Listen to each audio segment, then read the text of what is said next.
oras na ito ay narito po ako sa tabi ng isang uring halamang gamot na napakalakas po.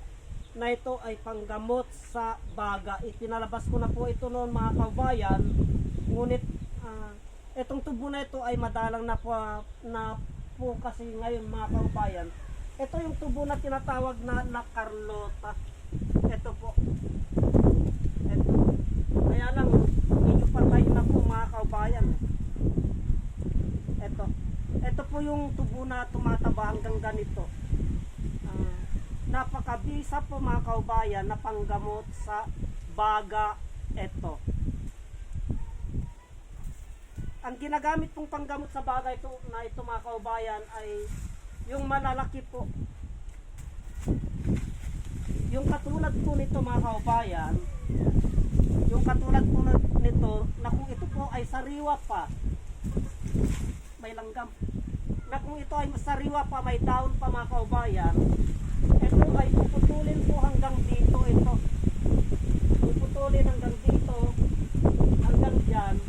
Kukunin po yung talbos niyan at ilalaga. Yan po.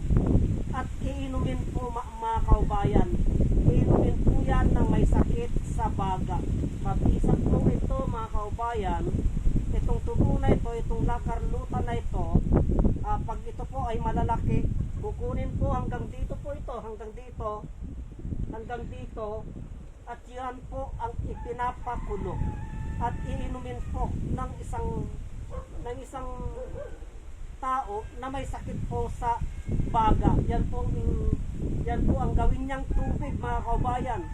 Isang baso sa umaga, isang baso sa gabi, tanghali at gabi. Ganyan lamang po. Ganyan lamang po ang paggagamot, ang paggamit sa tubo na ito.